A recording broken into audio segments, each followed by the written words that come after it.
Laws are impersonal. नियम किसी के व्यक्तिगत नहीं होते. You cannot say, you know what, brother, I boiled water, but the water didn't get boiled. Maybe the water doesn't like me. आप ये नहीं कह सकते कि भाई मैंने पानी को उबालने की कोशिश की लेकिन वो उबला ही नहीं, शायद पानी मुझे पसंद नहीं करता है. When you boil water, it boils. When I boil water, it doesn't boil. जब तुम पानी उबालते हो तो वो उबल जाता है, मैं उबालता हूँ तो उबलता ही नहीं है. Anyone? कोई ऐसा है जिससे ऐसा Maybe the होता है? water doesn't like me. शायद पानी मुझे पसंद नहीं करता है. The laws, they don't depend upon your educational qualification. नियम आपकी पढ़ाई लिखाई पे निर्भर नहीं करते. That means doesn't matter if you're illiterate, doesn't matter if you are PhD. If you apply the law, you will have, both of you will have the same result. इसका मतलब चाहे आप पढ़े लिखे ना हो या फिर आप PhD हो, अगर आप एक नियम को लागू करेंगे दोनों को सेम एक ही परिणाम मिलेगा. Amen. Guys, are you alive? Are you getting what I'm saying?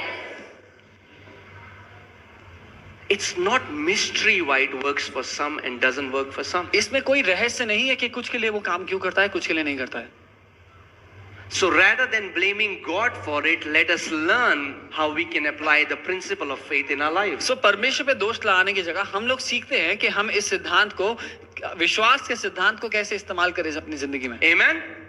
Come on, tell him, Jesus, कहें यीशु, open my understanding मेरी समझ को खोल दो so that I can comprehend scriptures. ताकि मैं तेरे वचन को समझ पाऊं. I meet so many people, they say, no, I've tried, I did what you said, it did not work for me.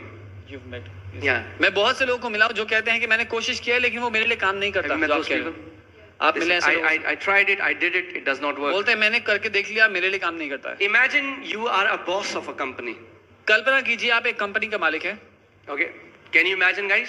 कल्पना करें. So you are a boss of a company. तो आप एक कंपनी के मालिक हैं. And one of your employees calls you in the morning. और आपके एक एम्प्लॉय का आपको सुबह सुबह कॉल आता है. And says, boss, और बोलता है मालिक, I really want to come to office. बोलता है मैं सच में ऑफिस आना चाहता हूँ. But the gravity isn't working in West Delhi. लेकिन आज वेस्ट दिल्ली में गुरुत्वाकर्षण काम नहीं कर रहा है. So I'm just floating above my bed. तो मैं अपने बेड के ऊपर हवा में उड़ रहा हूँ. I want to come. मैं आना चाहता हूँ. But the gravity isn't working in West Delhi. लेकिन वेस्ट दिल्ली में गुरुत्वाकर्षण काम नहीं कर रहा है. What is this person doing? क्या कर रहा है आदमी? Is he telling the truth? सच बोल रहे हैं? Are you sure? पक्का? How can you be so sure? आपको कैसे पता वो झूठ बोल रहा है? Because since the day God made earth, there hasn't been 1 second when gravity hasn't worked. क्योंकि जिस दिन से परमेश्वर ने पृथ्वी को बनाया एक क्षण ऐसा नहीं बीता जहां गुरुत्वाकर्षण काम ना किया हो. And as long as earth exists, there isn't 1 second when faith hasn't worked. और जब से पृथ्वी बनी है एक क्षण ऐसा नहीं है जहां विश्वास काम ना किया हो. If it does not work for me, then I have to understand where am I missing it.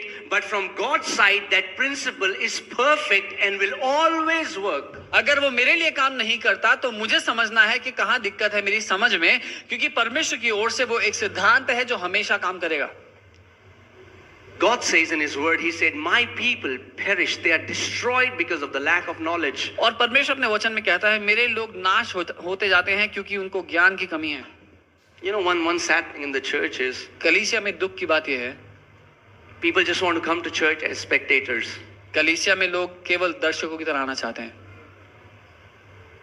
And they say, हुआ तो है नहीं हमारे साथ कुछ. No, you have a part to play. एक हिस्सा है आपका भी जो Come on, turn to your neighbor and say, you have a part to play. अपने पड़ोसी को कहें आपका भी हिस्सा है निभाने के लिए. Otherwise, you will go from churches to churches blaming pastors or other people for your own failures. And all your life you will not understand what is the problem. नहीं तो आप कलीसिया से कलीसिया जाते रहेंगे, पास्टरों को अपनी हार के लिए दोष देते रहेंगे और समझेंगे नहीं दिक्कत कहाँ है. Come out of that Adamic fallen mentality where you blame other people for your problem. उस गिरी हुई मानसिकता से बाहर आ जाएं जहां हम दूसरों पे अपनी हार के लिए इल्जाम लगाते हैं. It was my father. मेरे पिता की वजह से ऐसा है मेरे साथ. It is because of my mother. मेरी माँ की वजह से मैं आज यहाँ हूँ.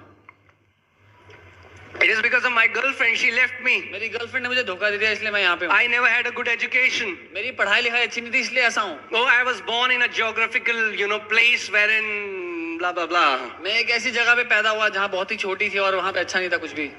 Have you heard people do that? सुना है लोगों को ऐसी बातें कहते हुए. They always have someone to blame for their failure. उनके पास कोई ना कोई बलि का बकरा होता है अपने सारी गलतियों का इल्जाम लगाने के लिए, And you can do that all your life और आप अपनी जिंदगी भर ऐसा कर सकते हैं if you like it, अगर आपको अच्छा लगता है तो, and God will protect your right.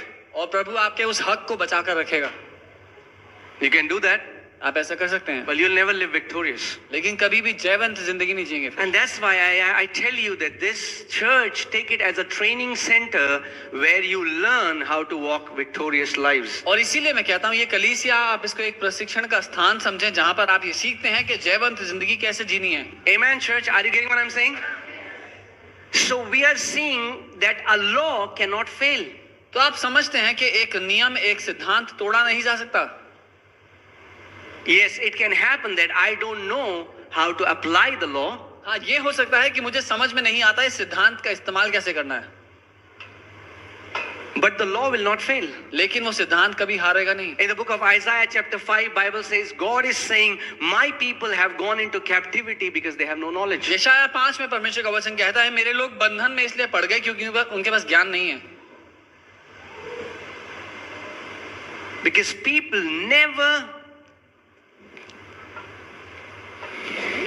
never desired God's revelation knowledge. क्योंकि लोगों ने कभी भी परमेश्वर के उस प्रकाशित ज्ञान की चाहत नहीं रखी। Majority are happy coming to church and going home, ज्यादातर लोग खुश हैं कलीसिया आके घर जाने में, and then again blaming someone for their life. और फिर किसी और पे दोष लगाने के लिए If nobody is there, God is always ready. God is there. Blame Him. अगर कोई नहीं मिलता दोष लगाने के लिए तो परमेश्वर पे दोष लगा दो, Right? वो तो है ही।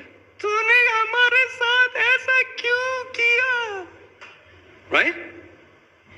Anything happens, कुछ भी गलत blame हो, God, परमेश्वर पे दोष लगा दो, because He won't say anything. क्योंकि वो कुछ नहीं बोलेगा। But when we see from the Word लेकिन जब हम वचन से देखेंगे that your heavenly Father has never ever thought one evil thought against you. कि आप जानते हैं आपके स्वर्गीय पिता ने कभी भी एक बुरा विचार आपके लिए नहीं सोचा है, Never कभी भी has He thought anything bad for you. उसने कुछ भी बुरा आपके लिए नहीं सोचा, Never He has planned anything bad for you. कभी कुछ बुरी योजना नहीं बनाई And आपके never विरोध में, will He think any bad thing about और you. ना ही कभी वो ऐसा बुरा सोचेगा आपके विरोध में। He says in His Word, do we believe the Bible? क्या हम वचन को मानते हैं उसकी जो लिखा So है? He's saying, my people are getting destroyed because they don't have my revelation knowledge. वो ये कह रहा है कि मेरे लोग इसलिए नाश हो रहे हैं क्योंकि उनको पता नहीं है, प्रकाशन नहीं है उनको मेरे वचन का। Then it means today you decide that God, I am gonna grow and I want your revelation knowledge in my life. इसका मतलब अगर आज आप निर्णय ले लेते हैं, प्रभु मैं बढ़ूंगा तेरे उस प्रकाशन के ज्ञान में, मुझे तेरे प्रकाशन का ज्ञान चाहिए,